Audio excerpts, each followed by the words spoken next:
Bonsoir. Plutôt que de présenter en long et en large Jean-Christophe, je vais plutôt nous présenter ensemble pour une raison anecdotique qui n'est pas sans importance. Vous avez pu remarquer qu'en attendant que ça commence, on rigolait dans un coin en se racontant des bêtises, ce qui est plutôt le mode de conversation que l'on tient depuis très longtemps et depuis, on peut dire, une trentaine d'années. L'anecdote... on va dire, l'anecdote éditoriale comme ça qui explique en partie qu'on soit là tous les deux ce soir, c'est ce livre de Jean-Christophe, La phrase urbaine, qui est sorti l'année dernière, au milieu de l'année dernière, et qui comporte en particulier un texte, le premier texte que tu as écrit directement sur la banlieue spécifiquement, qui s'appelle Non loin d'Arcueil, et qui est un texte qui est le texte qui a fait qu'on s'est connus. C'est-à-dire que c'est à l'occasion d'un numéro spécial sur la banlieue que j'avais voulu faire dans la revue que je dirigeais, que j'avais créée, je dirigeais au Centre Pompidou à l'époque, qui s'appelait Les Cahiers du CCI, un certain nombre d'écrivains, de photographes, d'auteurs de bandes dessinées, d'architectes, etc., toutes sortes de paroles les plus diverses possibles, avaient été réunis pour parler de la banlieue, déjà avec l'idée d'en parler autrement, hein, de voir comment on pouvait rassembler des visions extrêmement plurielles de ce kaléidoscope qu'est la banlieue elle-même. Et à cette occasion, Jean-Christophe avait écrit ce texte qui est repris dans ce recueil de textes qui s'étalent effectivement sur 30 ans. Le plus ancien étant même antérieur à celui-là, il est de 81, qui s'appelle La grammaire générative des jambes. Bon, quelques récemment complémentaires en plus quand même sur Jean-Christophe. Je suppose que la plupart d'entre vous ont lu un grand nombre de ses livres.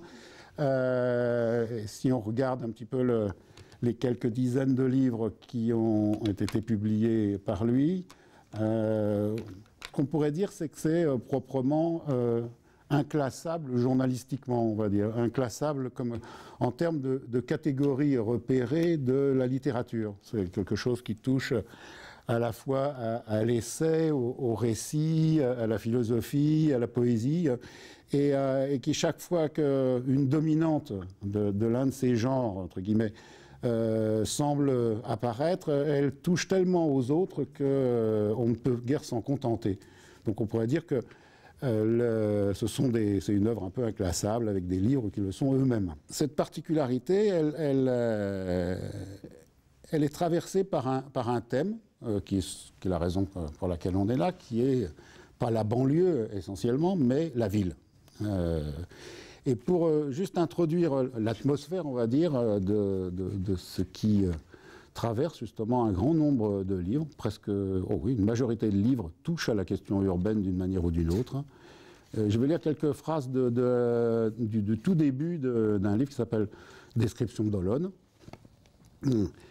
Voilà, j'ai passé à Olonne 3 années de ma vie et je puis dire que ce sont les plus légères. Dans cette ville où les hasards d'une affectation m'avaient porté, il me semble que j'ai vécu comme entre parenthèses ou en glissant. Jamais je n'y suis revenu. Et c'est dans cette distance, qui est celle du souvenir, que j'éprouve aujourd'hui le désir de retourner là-bas en pensée, c'est-à-dire avec des mots. Bien qu'il soit sans doute impossible de ne pas faire allusion à des traits personnels, le rapport d'un individu à une ville est avant tout et d'emblée un rapport intime, je me suis efforcé de conserver autant que possible le mode choisi initialement de la description. Je n'y suis parvenu qu'en partie.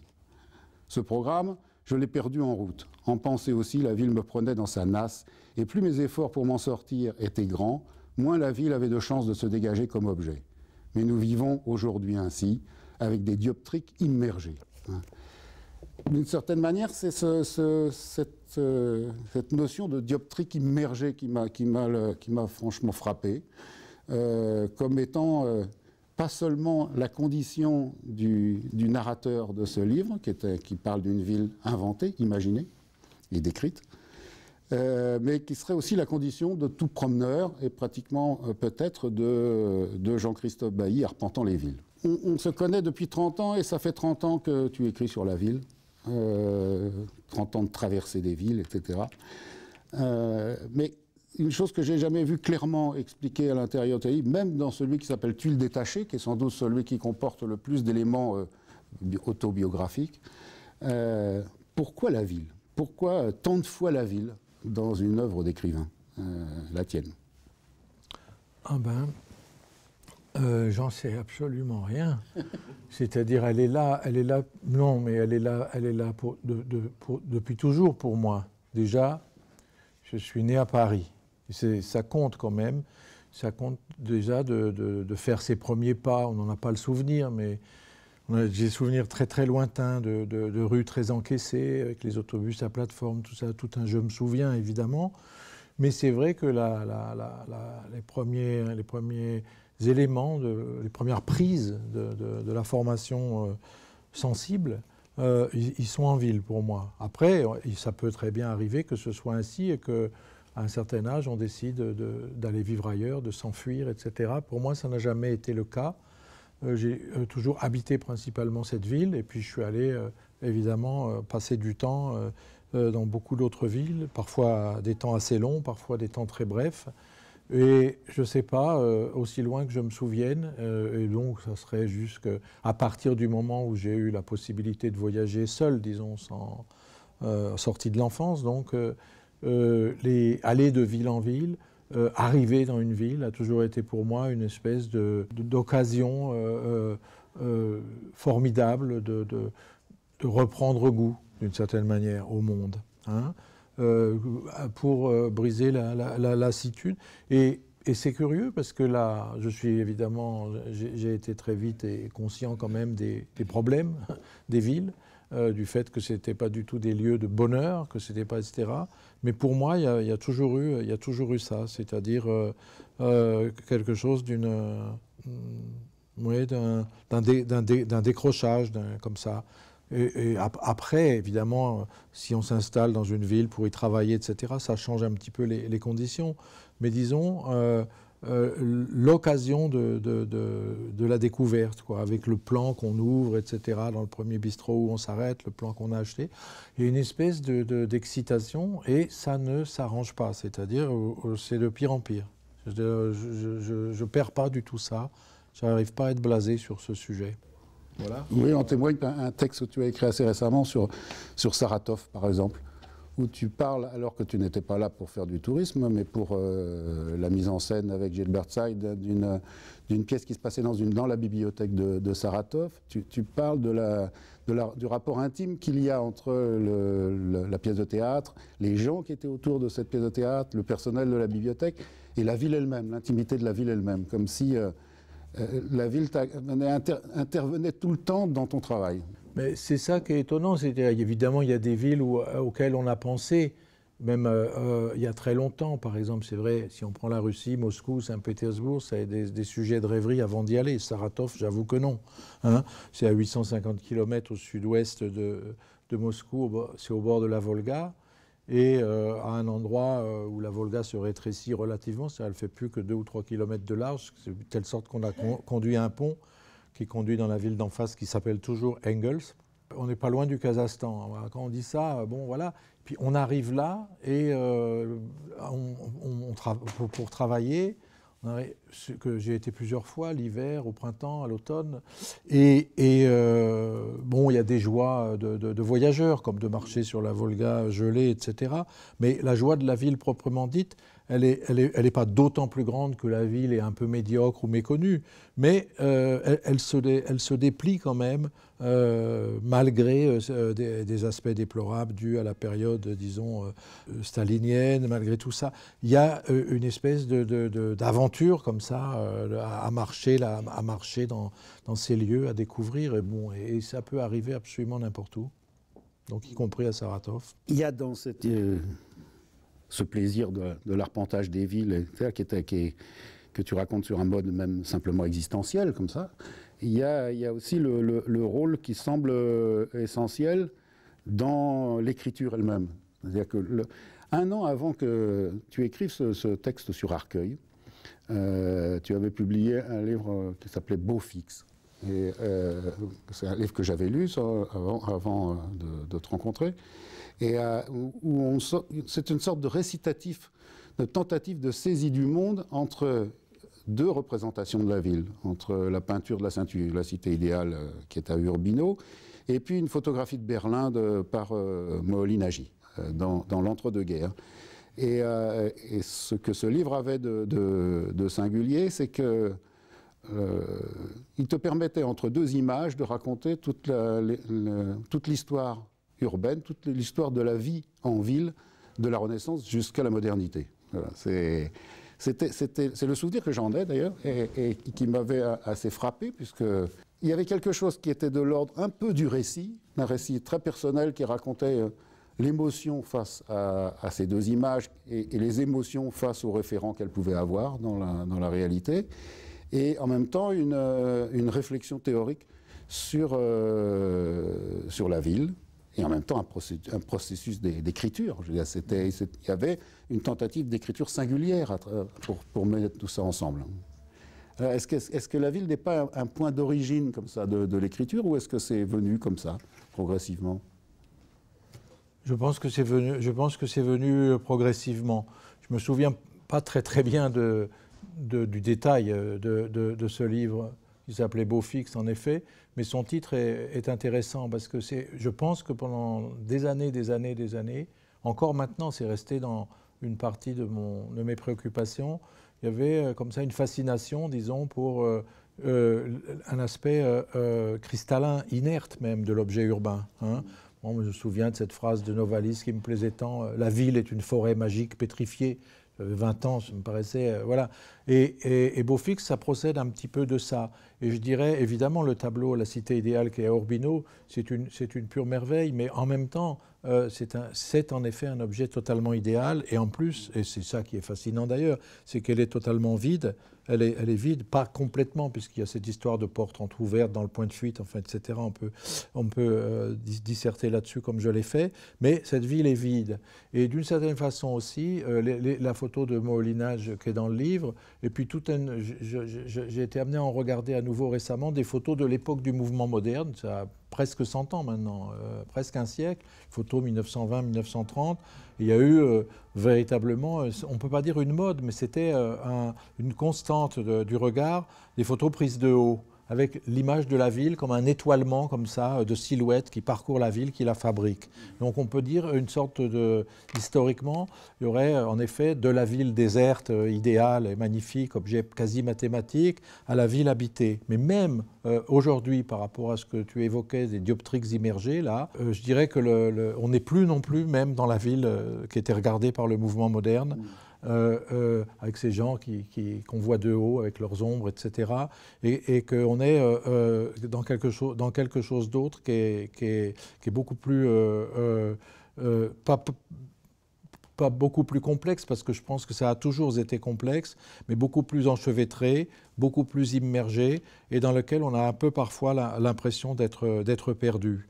Et disons que donc dans le travail que j'ai pu faire sur la ville, en fait, ces trois époques se chevauchent, s'enchevêtrent, ou peut-être, je ne sais pas, ça c'est pas à moi de le dire, se succèdent un peu, c'est-à-dire une couche un peu idéale qui oscillerait entre, disons, en effet, des visions du type de celle de Piero della Francesca, qui irait aussi d'un côté vers la projection utopique, type même des rêves architecturaux contestables mais intéressants de Fourier et consorts, et puis un côté de la ville plastique, disons, de la ville, mais qui est quand même encore la ville monade malgré tout, même Berlin, même comme ça, jusqu'à une certaine modernité, et puis aujourd'hui, disons, la ville qui explose hors d'elle-même, qui ne se reconnaît peut-être plus tout à fait, mais qui en même temps conserve, traduit, produit d'autres choses, mais conserve des aspects et de la ville monade et des choses vues à distance. Les trésors d'architecture sont incorporés, etc. Mais disons, la fabrique urbaine me semble aujourd'hui un petit peu ailleurs que ça. Et cette espèce d'immersion, je crois enfin, c'est elle dont j'essaye de faire l'expérience aujourd'hui, en tout cas. Un petit peu différemment de ce que j'ai pu fabriquer il y a des années. Mais dans un des textes qui est là-dedans, tu parles de quelque chose qui te semble, puisque tu l'as conservé à l'intérieur de ce recueil, encore pertinent pour y démêler quelque chose de cette ville dans laquelle on se retrouve immergé, qui s'appelle l'appel des coulisses. où justement il y a quelque chose comme une leçon très très lointaine, ou l'écho d'une leçon lointaine de Piero della Francesca, enfin en tout cas plutôt de la cité urdeale d'Urbino, quelque chose qui vient encore là, à l'intérieur de ça. Est-ce qu'on peut vraiment avoir cette impression, ou est-ce que c'est une sorte de réminiscence un peu nostalgique? Non, nostalgie de toute façon, la nostalgie c'est obligatoire dès qu'on vieillit, c'est normal. Mais la question, c'est de ne pas transformer, disons, la nostalgie en une espèce de système de valeurs, etc. Ça, c'est autre chose. Mais je ne crois pas qu'il y ait seulement la nostalgie. Moi, ce que j'appelle l'appel des coulisses, en effet, ça part de la fréquentation des théâtres que j'ai eue en le pratiquant, le théâtre. C'est toujours fascinant de considérer le lieu théâtral et de voir qu'en fait, l'espace scénique, c'est celui qui est la finalité du lieu, il n'occupe pas une très très grande surface dans le théâtre. Et en termes de temps employé par tous les gens qui travaillent, c'est assez peu de temps. C'est-à-dire que le théâtre n'a de sens, ne consiste que dans une fabrication qui tend vers le lieu scénique, qui tend vers la représentation, mais qui n'est possible qu'au prix de tout ce qui se passe ailleurs que sur scène, dans les coulisses, etc. Et il m'a toujours semblé que la ville était comme ça, une espèce de représentation occasionnelle, mais que c'était surtout la permanence d'un travail de coulisses. Et que plus le travail de coulisses était riche et intéressant, plus les éclats de représentation pouvaient peut-être avoir du sens. Ce qui me gêne toujours, c'est quand la représentation s'installe d'une certaine manière. Hein. C'est-à-dire à quoi tu allusion là? Je fais allusion, par exemple, si on prend justement des centres-villes, quand ils cessent d'être actifs, quand ils cessent d'être organiquement travaillés par la présence des habitants ou organiquement réveillés par des visiteurs, lorsqu'ils sont adaptés, disons, à des modes de fréquentation qui sont de stationnaires, c'est-à-dire d'une espèce de tourisme visuel comme ça, ils perdent de leur...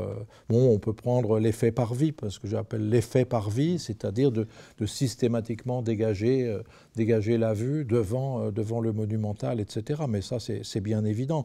Mais ce qui est le plus gênant, c'est que cet effet parvis, il a existé bien ailleurs que dans la célébration du passé, et qu'on a des zones entières des banlieues qui ménagent des effets parvis devant des constructions qui ne sont pas mêmes. Devant des CAUE, par exemple.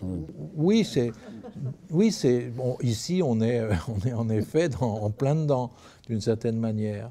Tu fais allusion à un moment donné, je ne sais plus dans quel texte, je les mélange un peu, au fait qu'on ne peut pas penser Dublin sans penser à Joyce, Lisbonne sans Pessoa, etc., Baudelaire sans Paris, etc. Mais quand on te lit, et peut-être que c'est ça la singularité de notre époque, on va pas dire, on ne peut pas penser Paris sans Jean-Christophe Bailly ou Jean-Christophe Bailly sans Paris. Non, mais je fais pas seulement que plaisanter, c'est surtout c'est plutôt un collage city qui vient à la lecture, quoi. C'est une espèce de ville comme ça qui n'aurait pas d'identité cartographique officielle et qui serait un collage de morceaux de Barcelone, de Saint-Pétersbourg, de Paris bien sûr, etc. Tout un tas de choses. Comme si on n'habitait plus vraiment une ville, mais quelque chose qui est un ensemble de souvenirs et de souvenirs de forme parcellaire, fragmentaire de la ville. Est-ce que c'est ça un peu cette dioptrique immergée, c'est ça qu'elle nous fait voir, c'est ça qu'elle nous fait habiter? Ça dépend, non, c'est compliqué. On habite en effet, ça dépend de qui on parle. Si on parle, moi écrivain, je ne sais pas si ça a tant d'intérêt que ça. C'est-à-dire, en effet, juste une parenthèse, donc c'est un recueil qui s'étale sur 30 ans. En 30 ans, j'ai beaucoup voyagé, comme beaucoup d'entre nous, et comme j'ai cette espèce de passion pour les villes, j'essaye d'en parler le plus possible.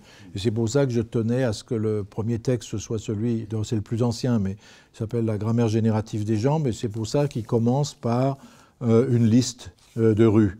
Et Trastevere, Fleet Street, Fasanenstrasse, il y a toute une demi-page de noms de lieux qui, en effet, se répartissent à travers le monde entier. Mais loin de moi l'idée de penser que on devrait, à partir de là, arriver.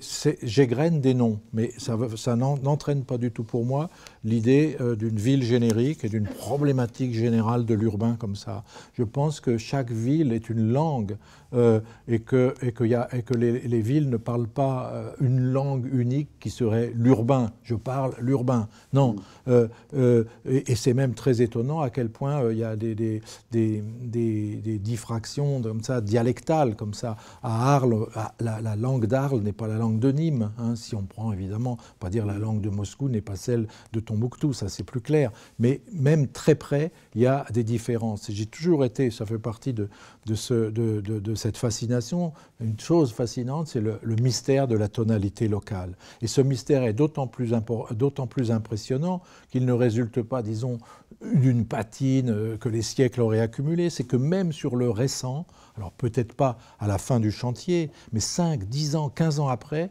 quelque chose vient se poser. Quelque chose vient faire que même ce qui relève, disons, du style international, qui n'est pas une invention du XXe siècle au demeurant, hein, du style international, il y en a toujours eu au fond, dès lors qu'il y a eu civilisation, mais quelque chose vient fabriquer du local. Et cette fabrique du local, elle est quand même très très mystérieuse. Hein.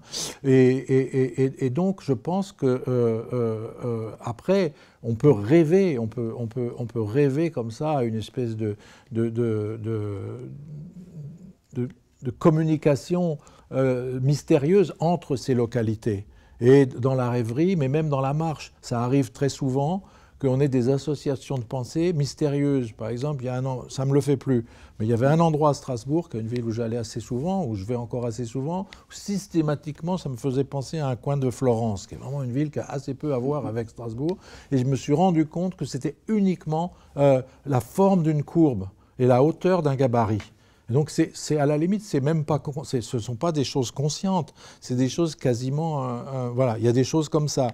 Et puis il y a aussi des associations qui sont d'un autre ordre, il y a des associations qui sont plus fines, moins directement physiques, disons, qui vont être une sorte d'atmosphère. Et chaque ville, en même temps qu'elle est elle-même, elle est elle-même à cause de ça, parce qu'elle n'arrête pas, et plus elle est grande, plus elle le fait, elle n'arrête pas de s'en aller ou d'envoyer, disons, la pensée ailleurs qu'à elle-même.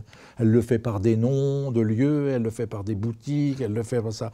Donc, et une grande ville, elle a plein de devenirs qui sont interrompus, évidemment, ça ne va pas jusqu'au bout, mais elle est un rendez-vous de départ aussi. Elle s'en va d'elle-même sans arrêt, et c'est la somme de tous ces départs qui, au fond, fabrique une identité. C'est ça qui est assez extraordinaire, je crois. Et ce que je ressens, c'est que justement dans des parties de la périphérie, hein, puisqu'il faut y venir, dans les parties entières de la périphérie, c'est très composite. On sent des assemblages, disons, ils sont en général assez peu dominés, assez peu, pas complètement volontaires ou trop volontaires, volontaristes. Enfin, il y a une espèce de mélange comme ça invraisemblable. Mais des fois, on sent que quelque chose commence à produire une lisibilité. Puis à d'autres moments, elle n'est pas du tout là encore. C'est-à-dire que l'émission, disons, du local, elle est perturbée. Elle n'est pas nette. À propos du local, justement, de la tonalité, comme tu dis, tu avances un concept plus précis à un moment donné. Tu parles du style d'une ville et tu parles de quelque chose qui serait, au lieu de parler d'identité, par du tenir ensemble singulier d'une ville, qui n'est pas seulement le tenir ensemble des êtres humains, mais qui serait aussi le tenir ensemble des formes dans un style. Et tu parles d'une filia stylistique. C'est une amitié stylistique. Voilà, avec toute la richesse du mot grec, qui est une amitié politique autant qu'une amitié sensible, on va dire. Ça fait comme une sorte de cahier de charge très singulier qu'on n'apprend pas dans les écoles d'architecture, mais qui concerne l'architecture. Comment envisager aujourd'hui, dans les périphéries urbaines, justement, où l'accélération du bâtir est devenue échevelée, etc. Comment imaginer qu'on puisse renouer cette filia et sans penser qu'il y a peut-être quelque chose qui s'est rompu définitivement?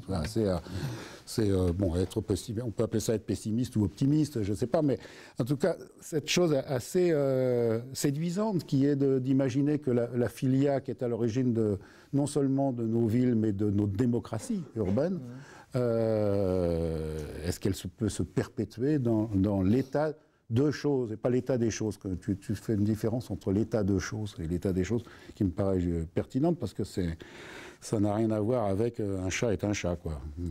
En fait, je pense à une chose derrière tout ça, c'est que j'avais noté cette chose de la filia stylistique qui me semblait une façon très précise de dire le tenir ensemble. Oui, mais le tenir ensemble, disons, le tenir ensemble n'est pas une juxtaposition, c'est une articulation. C'est pour ça que je tiens à ce titre de ce livre, la phrase urbaine.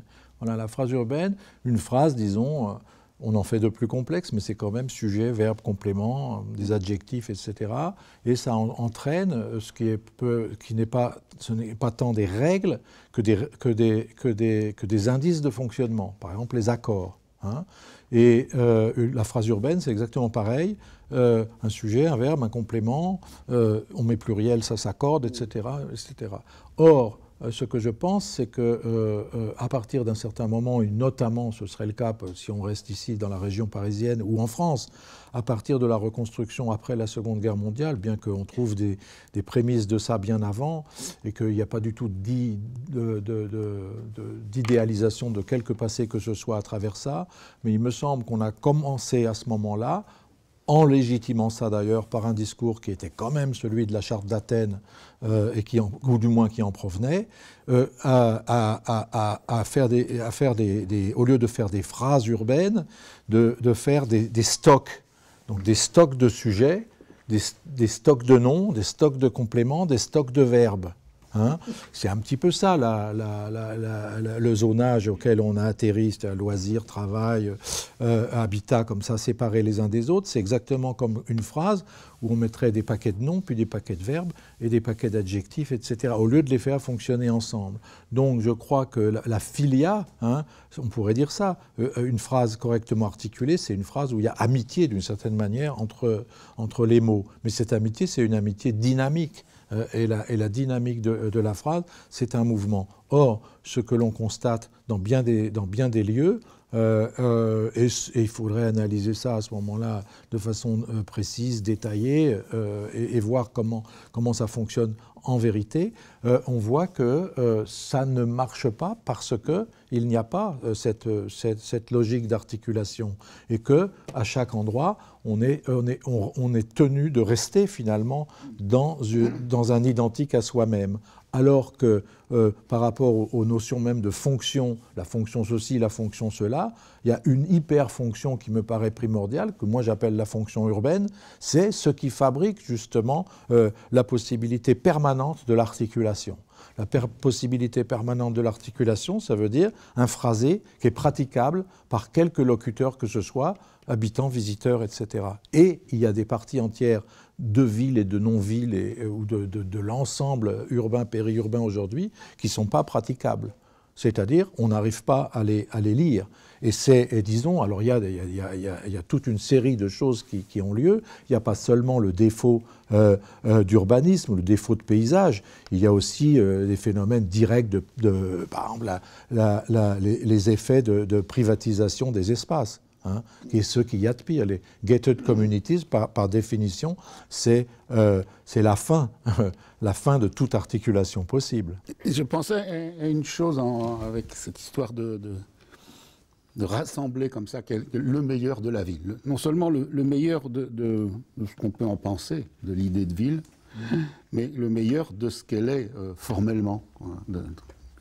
Ce relevé comme ça fragmentaire que tu as pu faire à travers les livres, et en particulier celui-là, de tout un tas de lieux, d'éléments du style, de la stylistique urbaine, etc., qui sont si plaisants à vivre, si propres à la convenance, quoi. Et je me disais qu'on était peut-être en train d'écrire comme ça, comme de manière forcenée presque, quelque chose qui serait disparu par augmentation de la masse critique de ces non-lus, de ces stocks, comme tu dis. C'est dépassé un seuil, un peu comme les animaux qui, en dessous d'un certain seuil, ne peuvent plus font voir leur espèce disparaître. Et ben là, ça serait un peu la même chose. Et j'ai regardé un peu les âges Baudelaire avait 32 ans en 1853. Il a écrit le Cygne, la forme d'une ville change plus vite que le cœur, hélas, que le cœur d'un mortel, en 1857, ou c'est l'année d'avant, c'était publié en 1857, c'est-à-dire qu'il venait de voir 4 ans de chantier absolument dantesque dans Paris à cause du barreau Haussmann. Donc il y a une sorte de bouleversement, comme le 19e siècle et le 18e siècle n'y a rien. Même la révolution industrielle, qui avait plutôt touché les bords que le centre, n'avait pas fait un tel remue-ménage sous les yeux de qui que ce soit. Toi, à 32 ans, c'était en 1981. Et pas en 1853. Et on peut se dire que tous ces textes sur la ville, comme ça, que tu commences à écrire dès 1881 et qui se continuent pendant tout... Oui, 1981. 1881. Est-ce que c'est pas le début de quelque chose qui serait le rattrapage poétique, on va dire, le rattrapage littéraire de ce qui s'est enfui pour toujours, un peu comme la mélancolie baudelairienne, quoi. Est-ce que c'est pas, qu'on n'est pas là-dedans? Est-ce qu'on a encore dans la possibilité d'un quelconque regard possible vers la possibilité de cet écho de la ville qui se poursuivrait comme ça à travers les stocks et pour en faire autre chose que des stocks? Est-ce qu'on peut encore y croire? Voilà. Oh ben, en ce qui me concerne, il vaut mieux que j'y croie parce que... Attends, juste, si c'était les années 80, c'est parce que j'ai oublié de dire que je les considérais, sans que ce soit nécessairement un bouleversement de chantier comme machin, comme un bouleversement du monde absolument considérable, quoi. Changement d'idéologie générale, perte des rêveries plus ou moins utopiques des années 60 et 70, une sorte de bascule du monde. Donc, comme Baudelaire l'avait vécu à sa manière avec l'arrivée d'une tyrannie. Oui, enfin, je ne sais pas si on peut trop comparer comme ça l'époque de Baudelaire avec ce fameux vers, la forme d'une ville change plus vite, hélas, que le cœur d'un mortel. Ce qui est sûr, c'est que, c'est curieux d'ailleurs, parce que si on regarde Paris, on peut dire les deux. On peut dire qu'en effet, le changement est considérable entre le Paris d'aujourd'hui et, disons, celui, disons, de mai 68, quoi. Hein, c'est vrai. Mais en même temps, on ne peut pas nier non plus que des parties entières de la ville sont absolument identiques. Par exemple, le quartier de l'Observatoire, bon, ce n'est pas un quartier populaire, on est d'accord, mais ce n'est pas non plus le temple de la bourgeoisie. Je suis frappé en y passant de temps en temps, j'habite pas par là, à quel point c'est exactement la même chose que ce que j'ai connu quand j'étais petit, puisque j'habitais tout près de là, et que j'ai été marqué par ces lieux, puisque c'est les lieux où un peu d'autobiographie, excusez, d'enfant de la ville, c'est les lieux où mon père a découvert qu'il était en train de perdre la vue, parce qu'il avait de plus en plus de problèmes pour garer la voiture. À l'époque, on se garait plus facilement à Paris, et il y avait des trucs de l'Observatoire comme ça. C'est un quartier comme ça, il y a un peu d'affect pour moi, et j'y retourne pas du tout comme ça, me promener spécifiquement, mais à chaque fois que j'y passe, je suis frappé. Et bien d'autres endroits. Et par exemple, des quartiers que je n'aime pas du tout, par contre, comme autour de l'UNESCO, par exemple, cette espèce de 7e, 15e, là, etc. Je suis frappé aussi par le fait que malgré tel ou tel petit apport d'architecture récente, il reste comme ça enfoncé dans une espèce de terrible ennui, quoi. Hein. Une espèce l'ennui plane comme ça sur ces quartiers avec une volubilité comme il peut avoir lui l'ennui, c'est-à-dire et puis à l'inverse il y a des endroits où par exemple Stalingrad, nom étrange quand même qui fait rire tous les gens des pays de l'Est qui viennent en France, c'est je crois le dernier pays où Staline est honoré d'une station de métro, etc. C'est un endroit que j'ai beaucoup fréquenté à une époque, au tout début, très jeune, donc avant, dans les années 70, puisque j'ai été un moment maître auxiliaire à Aulnay-sous-Bois. et soutier de l'enseignement, donc, et on prenait et les transports étaient beaucoup moins développés qu'aujourd'hui. Il n'y avait pas le RER. Et soit on prenait le car à Stalingrad, soit je prenais le train à la gare du Nord, mais je prenais plus souvent le car à Stalingrad. Et il y avait, je me souviens de tout, et il y avait un petit arrêt, un café qui s'appelait à l'arrêt des cars. Hein. Et tout ça, tout le quartier a absolument disparu. La rotonde de Ledoux, elle était là, bien entendu, mais elle faisait partie des meubles, un peu comme un truc qu'on avait un peu poussé. Elle était à la même place, je m'entends bien, mais ça a été comme ça, on l'avait un peu poussée. Aujourd'hui, elle est exhibée d'une certaine manière. Elle avait surtout la même couleur que le métro. Oui, on ne la voyait pas très bien parce que tout était dans une espèce de grisaille comme ça. On avait l'impression... On pouvait avoir l'impression à Paris, peut-être déjà plus tellement à ces années-là, mais quand j'étais petit, on avait l'impression que les terrils du Nord avaient soufflé toute leur... C'était une ville incroyable, d'une couleur absolument incroyable, dont j'ai la nostalgie d'ailleurs, ça j'avoue, ça j'ai la nostalgie de Paris tout noir. Mais ce que je veux dire, là par exemple, à Stalingrad, il y a... Bon, tout a disparu. Mais bon, en même temps... Quand je regarde ce qu'est devenu la rue de Flandre, je crois qu'ils l'ont appelée avenue maintenant d'ailleurs pour honorer son... En même temps, je ne sais pas, je suis assez... je m'y sens bien en même temps. Je n'ai pas le regret de ça. Mais pour ce que tu essayes de caractériser, c'est quand même beaucoup plus difficile. C'est cette bascule hors de l'utopie, cette bascule hors... Bon, en même temps, moi je crois que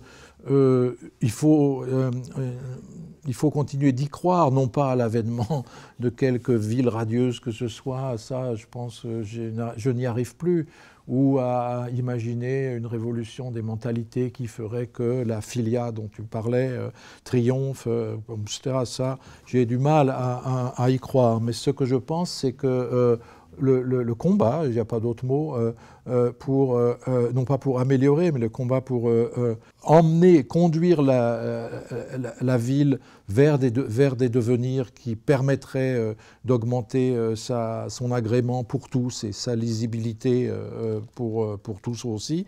Je pense que ce combat, il n'a pas de sens à être abandonné, et que dans la promenade urbaine, il n'y a aucune, enfin pour moi, il n'y a aucune espèce de déréliction ou de goût comme ça, tourné vers le passé, non, pas du tout. Enfin, en ce qui me concerne, ce n'est pas le cas.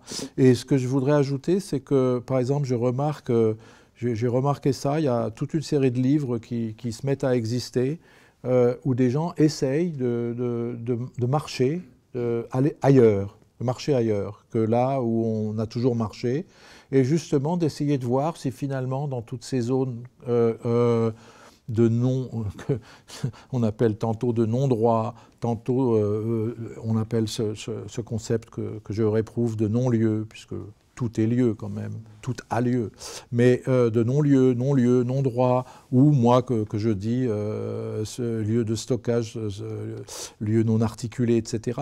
Finalement, que peut-être en y allant davantage, que peut-être en essayant de les éprouver dans ce qu'ils sont, peut-être aussi que c'est comme ça qu'on pourrait non pas les apprivoiser ou nous apprivoiser à eux, mais faire qu'ils commencent peut-être à produire autre chose.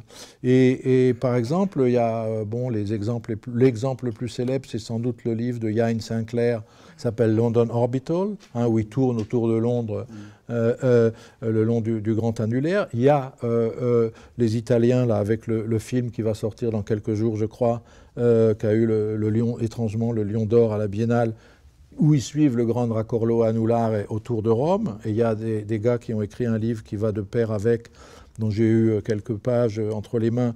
C'est très très intéressant. Ici, il y a des écrivains comme Philippe Vasset, d'autres, ou Jean Rollin, etc., qui ont essayé quand même d'aller là où on ne va pas, quoi. Et finalement, et ça m'arrive aussi, j'en ai pas encore rendu compte, mais par exemple, j'ai fait un travail il n'y a pas si longtemps avec un photographe qui s'appelle Benoît Fougérolles, que peut-être certains d'entre vous connaissent, parce qu'il a beaucoup travaillé pour des architectes, mais parallèlement à ce travail-là, il fait lui-même son travail de photographe, et il prépare un livre qui s'appelle tranquillement Zeus. zone urbaine sensible, hein. Et donc il m'a demandé un texte pour ça, et évidemment je ne me sentais pas en droit d'écrire quoi que ce soit de ce texte en ayant seulement ces photos sous les yeux. Il fallait que j'aille voir un petit peu là où il avait photographié, et donc on est allé ensemble, disons, dans des lieux dont on connaît les noms plutôt par les actualités politiques liées à l'émeute, etc., Villiers-le-Bel et tous ces endroits-là. Et je ne peux pas dire que j'ai trouvé là des phrases très articulées, je ne peux pas dire que j'ai eu plaisir à me promener, mais il m'a semblé aussi, d'abord qu'il y avait beaucoup de travail qui était fait dans tous les sens, des choses très bien et des choses beaucoup moins bien, et que c'était moins infréquentable qu'on ne le pense, qu'on ne le juge, et qu'on voit, évidemment c'est monumental et énorme, et ça impliquerait des décisions politiques que les décideurs politiques sont à des années-lumière de pouvoir prendre ou même de pouvoir imaginer, mais à mon avis, le chantier le plus intéressant, c'est celui-là. C'est-à-dire de rendre des phrasés, de donner des phrasés à ces lieux-là, et on voit très bien comment ça peut s'esquisser, on voit très bien comment, dans tel coin de Bobigny, il y a un petit commencement de quelque chose, etc. Et moi, ça m'intéresse beaucoup, mais sans que j'ai aucun côté, ni Abbé Pierre, ni...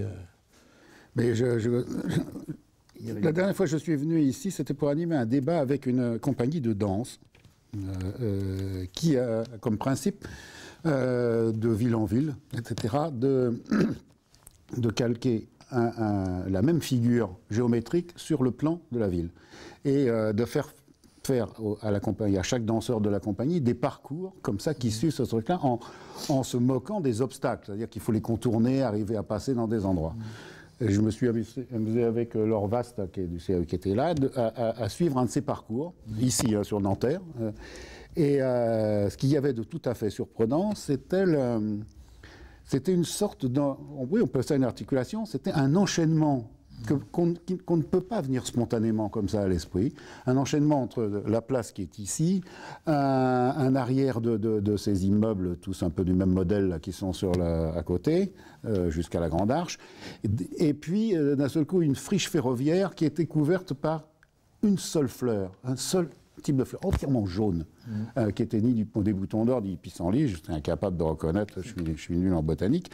Mais l'effet était absolument extraordinaire, avec des deux vieux wagons qui étaient là de marchandises entièrement rouillés, avec les tours de la Défense qui apparaissaient, un reste d'habitat, petites ruelles typiques de banlieue pavillonnaire d'autrefois. Il y avait toutes ces choses-là que je regardais, connues d'une certaine manière, simplement c'était leur ordre de succession, c'était le cheminement à travers elles qui les articulait autrement, et d'un seul coup il y avait un charme tout à fait consistant, quoi. Mais ça c'est très important, ça veut dire justement des ouvertures de phrases, mais il n'y a pas besoin, disons, je ne connais pas cette compagnie, mais c'est un phénomène, pas de masse, mais assez important aujourd'hui en banlieue, beaucoup plus intéressant pour moi que les expressions musicales ou de certaines choses de street art.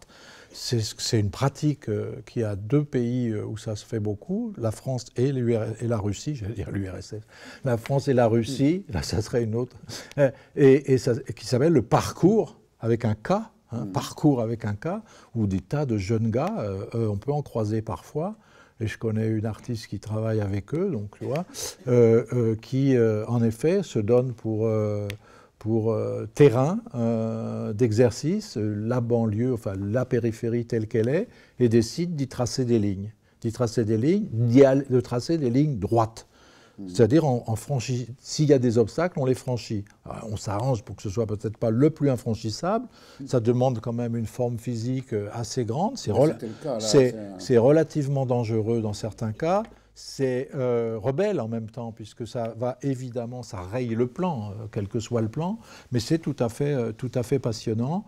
Et par exemple, cette artiste qui travaille avec eux, elle est basée à Marseille, mais elle a travaillé avec des pratiquants du parcours en banlieue ici, mais surtout elle l'a fait en Russie, dans la ville de Perm, et ça produit des choses tout à fait étonnantes, qui en effet on pourrait le comparer à des lectures, c'est-à-dire là où des textes inconnus qui ont des chiffres. Et en effet, tu parlais de ces fleurs jaunes, mais en faisant comme ça, on regarde autrement. Je me souviens aussi d'un travail de commande qui m'avait été fait, rien à voir, moi je suis incapable de franchir beaucoup d'obstacles, hein, mais dès lors qu'on a un objectif un peu différent qui sort du parcours routinier, y compris de la routine du flâneur, qui est un truc qu'on connaît par cœur. Par exemple, c'était un travail que je devais faire sur les friches urbaines à Paris. À partir du moment où on se met en posture de les rechercher, de les identifier, etc., on regarde absolument autrement. Et c'est ton histoire de fleurs jaunes qui m'y fait penser, parce que, par exemple, on peut tomber sur en effet des colonisations végétales étranges sur les anciennes voies de chemin de fer qui font ceinture sur Paris, etc. Il y a des tas d'événements, des tas d'avènements comme ça, et ça change les choses. Et je crois qu'il y a beaucoup d'avenir de la marche de ce côté-là. Mais évidemment que c'est pas, disons, accompagné du tout par les responsables politiques. Au contraire. Pour appeler ça des nouvelles coulisses, je vais lire un petit passage de cette idée qui correspond à cela, qui le poursuit même. Il se pourrait que la masse énorme des banlieues, où ni l'architecture ni l'urbanité n'ont pu s'accomplir, deviennent le terrain même d'expériences et de travaux qui les feraient converger. Si la banlieue est la coulisse de la ville, son dépôt, sa réserve, ses brouillons, alors il faut qu'elle la devienne vraiment, il faut la faire coulisser. Toute une logique d'emboîtement, toute une science du feuilletage, de l'exergue, du sas et de la chicane, du paragraphe et de l'enjambement reste ici à inventer. Le devenir ville de la banlieue n'est pas à comprendre comme un procès mimétique qui aurait pour fin de ramener la banlieue à la ville, de la plier de force à des traits reconnus, mais comme un panoramique qui ferait entrer en contact le hors-champ dans le champ, en une transition perpétuellement tendue. Ça correspond tout à fait à ce que tu viens de dire, mais comment ça s'articule avec ce qu'on disait tout à l'heure du tenir ensemble de la filia stylistique, quelque chose qui serait plutôt centrifuge, alors que là, ce serait un laboratoire qui produirait une stylistique nouvelle et qui pourrait rentrer en contradiction. Comment ça s'ajuste, comment ça s'ajointe, comment ça fonctionne, ces deux mouvements? Ça, je pense qu'on ne peut pas le décréter, je ne peux pas répondre à ta question de manière générale. Là, on entre vraiment dans la complexité des tissus. Et disons que, par exemple, si je te dis tel carrefour à Aubervilliers, peut-être qu'on pourra faire là quelque chose qui aura une certaine typologie, et pas du tout, on ne pourra pas du tout faire la même chose, je ne sais pas, à Créteil ou à... Là, il y a vraiment c'est vraiment des ponctualités. C'est-à-dire à chaque endroit, enfin tu le sais très bien, c'est ce qu'on... Claude n'a pas dit, mais une grande partie de notre complicité vient du fait que jusqu'à l'année dernière, on a travaillé ensemble dans la même école, l'École nationale supérieure de la nature et du paysage de Blois. Et dans cette école, où se livre à l'heure actuelle un combat pour que l'enseignement qu'elle cherchait à donner puisse continuer de se faire, ce qui n'est pas évident compte tenu des pressions qu'elle subit de la part de gens qui n'ont pas envie que cet enseignement soit donné. Eh bien, ce qu'on essayait de faire comme enseignement, justement, c'était quand même toujours de partir de l'existant et non pas d'analyser, mais de prendre à bras le corps son extraordinaire complexité. Et quand je dis extraordinaire, c'est dans le sens extraordinaire. C'est-à-dire que tout lieu, c'est pour ça que je récuse totalement à la notion de non-lieu qui fait des ravages intellectuels considérables. Dès lors qu'on dit non-lieu, on s'en lave les mains. Il n'y a pas de non-lieu, il n'y a que des lieux. Et l'extraordinaire complexité, ça veut dire qu'il n'y a pratiquement pas d'espace qui soit insignifiant. La signifiance, pas la signification, c'est autre chose en philosophie. La signifiance, c'est le fait que ça produise du sens. La signifiance est absolument partout. Et là, je tiens à le dire, il y a des gens qui ont vraiment été les premiers à voir ça, les premiers à comprendre ça, et c'est les photographes. c'est les photographes, et pas seulement les grands photographes de la banlieue ou les grands photographes du mouvement moderne, etc. C'est beaucoup plus récent, disons, ce sont des photographes français, européens, américains, etc., mais qui ont essayé justement de commencer à regarder, non pas hors de tout aspect spectaculaire, hors de tout aspect folklorique comme ça, le presque rien, l'infime de cette signifiance dans des lieux comme ça. Il y a un de ces photographes qui historiquement compte, qui s'appelle Lewis Boltz, et il a cette phrase formidable, il dit à chaque fois que tu as envie de prendre une photo, retourne-toi et regarde derrière. Hein, et ne dis pas photographie ce qu'il y a derrière toi automatique, ça serait produire une autre systématicité. Mais ça veut dire, et c'est ça la dioptrique immergée, c'est à chaque fois que tu es comme ça, regarde derrière, parce qu'à chaque fois que tu es devant, tu es dedans. Et avoir cet automatisme-là, c'est très difficile, parce que bon, on est structuré depuis bien longtemps, et même avant la Renaissance, à mon avis, on est structuré comme ça, comme des cadreurs d'une certaine manière.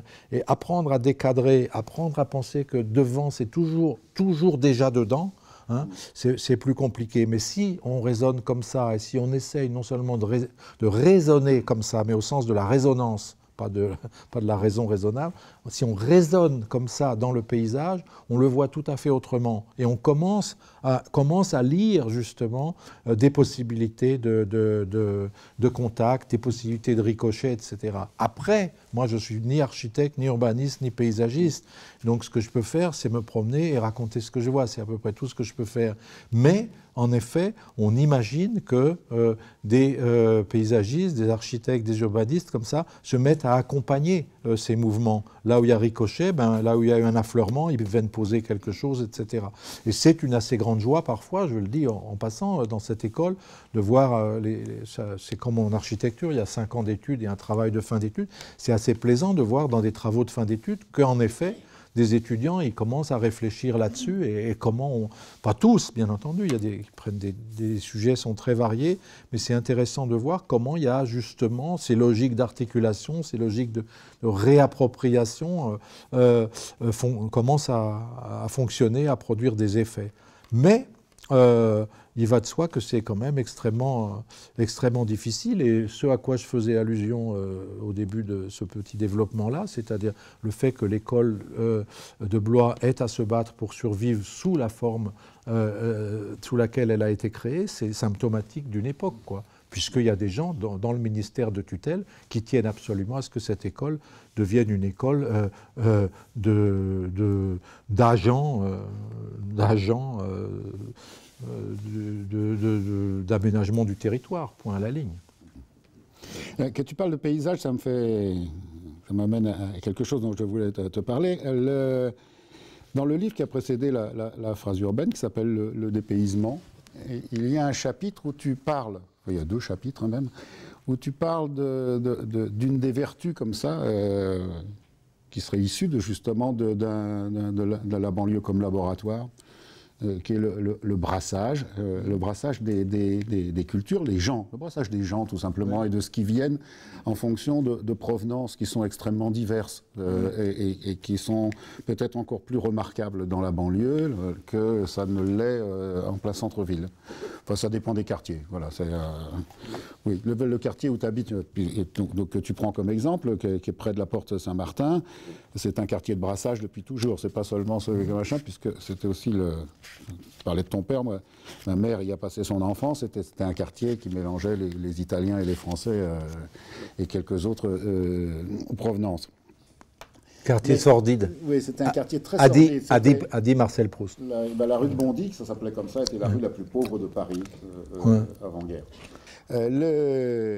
Oui, tu parles des Portugais à Gentilly, de cette communauté portugaise, et tu parles de ce que l'on croise aussi quand on se promène le long du périphérique de l'autre côté.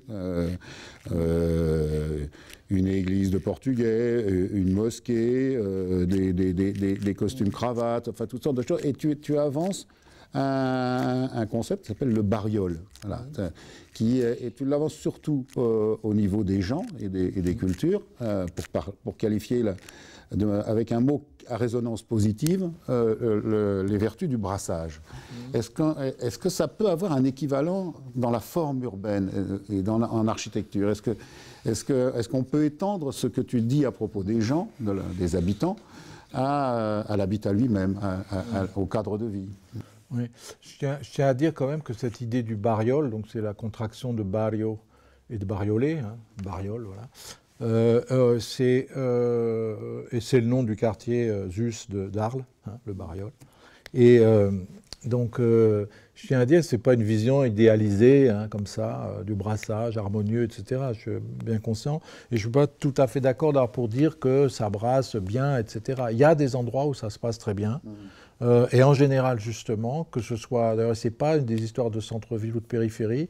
C'est des endroits où, à mon avis, ça se passe en général beaucoup mieux. Rien n'étant idéal par ailleurs, ça se passe en général beaucoup mieux, là où justement la morphologie urbaine permet quand même les articulations et les enchevêtrements. Par exemple, Barbès, Clichy, Barbès ou en effet Clichy, la Porte Saint-Martin, ou par exemple un endroit que je connais relativement bien, la rue de Paris à Montreuil, où il y a à Montreuil comme une nationalité, mais ça se passe plutôt bien. En fait, il y a du non-brassage beaucoup, hein, dans justement bien des endroits de banlieue et bien des endroits de centre-ville aussi. Hein. Si on se promène avenue Paul Doumer, c'est pas tellement brassant, hein, c'est clair.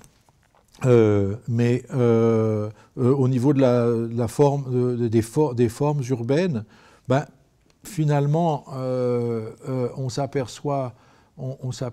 Donc Paris est une ville, par exemple, si on prend Paris, Paris est une ville ultra formée et une ville où, intramuros en tout cas, plus de 50%, je crois que je ne sais plus le chiffre exact, mais plus de 50% de Paris intramuros date du 19e siècle. Hein, et avec une volonté, l'haussmannisme étant ce qu'il est par ailleurs, en même temps, il y a eu une volonté avant lui, souvent Buteau, pendant Haussmann et après, une volonté de former la ville. Hein, c'est-à-dire que les immeubles ne tiennent pas un discours autiste, les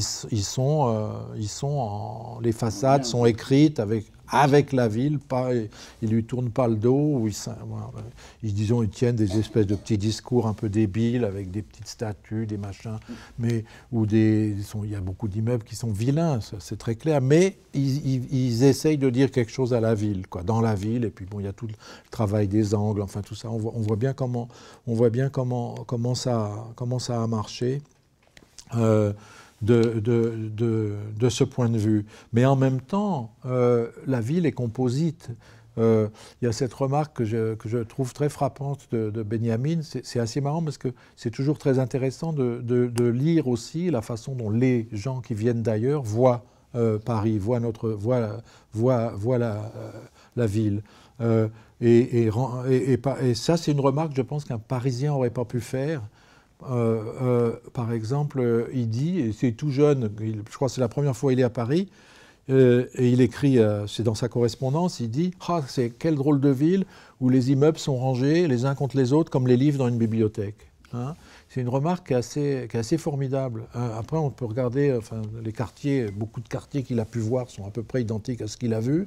Mais ce qui est intéressant aussi, je me souviens de m'être servi de cette phrase comme ça, justement pour aller à l'encontre de projets qui, c'était pas du tout à Paris, c'était à Cluny, dans une très petite ville, mais il y avait un projet d'un ABF, un architecte des bâtiments de France. Il a comme projet, en gros, de raser la moitié... Non, c'est un architecte en chef des monuments historiques. Oui, c'est pas les mêmes, c'est bien pire. Oui, en tout cas, celui-là, c'est un redoutable. Et, excusez-moi pour le corps des ABF, s'il y en a dans la salle, je confonds toujours un peu ces corporations, mais en tout cas, ce monsieur, il avait comme projet de raser à peu près un quart de la ville pour pouvoir retracer au sol le plan de la basilique, qui était en effet une des plus grandes basiliques, c'était la deuxième église d'Occident, bon d'accord, et donc d'enlever tout ce qui était venu entre-temps. Et moi, je me souvenais d'avoir dit, mais c'est comme dans une bibliothèque, il y a des livres du 19e siècle qui sont venus s'appuyer contre un livre du Moyen-Âge. Et là, par exemple, si on regarde pour Cluny le bâtiment du Haras, le bâtiment du Haras qui est contre la basilique, il y a une filia entre eux. Ils s'appuient, ils se reposent l'un sur l'autre. Et un imbécile, il n'y a pas d'autre mot, il veut comme ça dégager le truc. Et son idée, évidemment, ultramoderne, c'était de coupler ce nettoyage, comment on pourrait dire, ce nettoyage archéologique, ou je sais pas, en plus une remise à l'identique, un bâtiment dont on sait très bien qu'il changeait tout le temps. Une abbaye change plus vite aussi que le cœur d'un mortel. Hein. Et quel état de la basilique retrouvé, et puis d'écrire au sol le plan et de relayer, donc de refaire des bases de chapiteaux illusoires. Hein, et sur les bases de chapiteaux, de mettre un dispositif qui aurait permis d'avoir la vision en 3D, etc. Un projet absolument immonde, aberrant, tout faux. Et donc, on voit très bien comment ça procède là, c'est-à-dire l'idée du non-mélange, l'idée du... Or, une bibliothèque, chacun la range, c'est toujours très intéressant, les questions de rangement de bibliothèque, mais par exemple, moi, du coup, je suis assez ordonné, je ne supporte pas l'ordre alphabétique, parce qu'il met à côté des auteurs qui ont tellement peu à voir que ça me dérange. Donc j'essaye d'avoir, bizarrement, un ordre chronologique. Mais, disons, dans la forme des livres, etc., ça pose des problèmes. Il y en a qui sont comme ça, etc., en termes de gabarit, etc. Alors, ce qu'on voit que la ville fait, c'est que finalement, sauf à Paris, si on reste à Paris, il y a une période catastrophique, vous le savez bien, c'est en gros les années qui vont de 60 à 90, peut-être un peu moins, d'ailleurs 60, 80, 85, où on fait absolument n'importe quoi. Dans une rue qui a un alignement, on met l'immeuble 7-8 mètres en arrière, et éventuellement, si on peut, là où la rue, où les gabarits étaient des immeubles, disons, de 4, 5, 6 étages, on en fait un de 12, etc. Donc là, il y a eu une période où on faisait strictement n'importe quoi. Mais disons que, par contre, il y a presque un plaisir musical, je dirais, un plaisir lié à quelque chose de musical, quand on voit que s'entendre très bien, il n'y a pas d'autre mot, s'entendre très bien, un bâtiment, disons, fait hier matin, avec un bâtiment qui a ses 2 ou 3 siècles, etc., ou même beaucoup moins, etc. Et là, je pense que sur ce plan, disons, des écarts stylistiques, etc., je crois qu'on peut aller beaucoup plus loin qu'on n'est jamais allé. Hein. Mais le meilleur exemple de ça, quand même, on a quand même quelque chose qui est réjouissant à Paris, c'est Beaubourg. Hein, en plein dans le centre historique de Paris, la construction de ce bâtiment. Je ne le juge même pas esthétiquement, ça ne m'intéresse absolument pas, mais il fonctionne dans une plénitude très grande par la volonté qu'il a eue d'exhiber, même pas de montrer, mais d'exhiber. Il y a une volonté de ça, c'est très bien expliqué par Piano et Rogers. Ils ont voulu exhiber une certaine modernité en plein centre de Paris. Et ils ne l'ont surtout pas fait n'importe comment. Hein. Toujours, peut-être vous le connaissez, mais c'est assez connu, le truc de Francis Ponge. Quand il y a eu la levée de boucliers contre Beaubourg, les intellectuels qui s'occupaient de combattre Beaubourg essayaient de recruter le plus largement possible, et un certain nombre de positions relativement conservatrices de Ponge sur la langue pouvaient leur faire croire qu'ils seraient d'accord. Or, il a eu une réponse absolument magnifique, il les a envoyés promener en leur disant « mais Paris est comme moi, moi je suis un vieux, Paris c'est une vieille dame, on m'a récemment mis un pacemaker, vous aurez voulu que je demande que le pacemaker me ressemble, soit déjà lui aussi tout vieux. J'avais besoin d'un objet moderne, d'un objet technique. Mais c'est exactement pareil. Le cœur de Paris avait besoin d'un pacemaker et il faut qu'il ait cette forme. Une réponse absolument magnifique. Et là, il y a quelque chose d'intelligent dans ce bâtiment. Et ce qui est formidable, et ça j'y insiste toujours, c'est qu'il n'est pas posé comme ça, il n'est pas déposé il n'est pas parachuté absolument, parce qu'il est l'aménagement du Campo qui est devant, qui est une citation volontaire du Campo de Sienne. Il vient comme ça, il vient accueillir accueillir la forme moderne ou ouvrir cet objet dernier cri moderne, la raffinerie comme l'appelaient les crétins, il vient l'offrir à la ville, hein, ou la ville vient s'ouvrir à lui comme ça, viens petit. Et c'est une des raisons du succès de ce lieu. Si on enlève la piazza avec sa forme de devant Beaubourg, c'est pas le même bâtiment. Et c'est ce genre de choses-là qui m'intéresse, à la limite plus que la forme architecturale elle-même, sauf que là, l'intelligence est très grande. Et d'ailleurs, j'avais lu, je ne sais plus, un interview de Piano, on lui dit, mais alors, vous n'avez pas de style? Parce qu'évidemment, je crois que c'est à Dallas ou à Houston, je ne sais plus quelle ville du Texas, il a construit un musée qui est en marbre. Évidemment, là où il n'y a que des raffineries, je mets un musée en marbre. Là où, en cœur de Paris, voilà. C'est ça, ce genre de réflexe-là, je pense que ce n'est pas des réflexes, ce genre de réflexion-là, il faudrait l'avoir beaucoup plus souvent. Et que malheureusement, il y a une espèce le pire, c'est évidemment le faux contextuel, le pseudo-contextuel. Ça, c'est le plus terrible. Mais bon.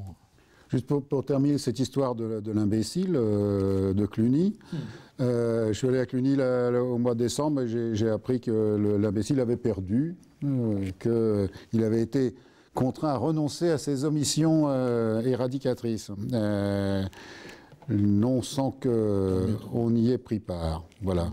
Merci de votre attention.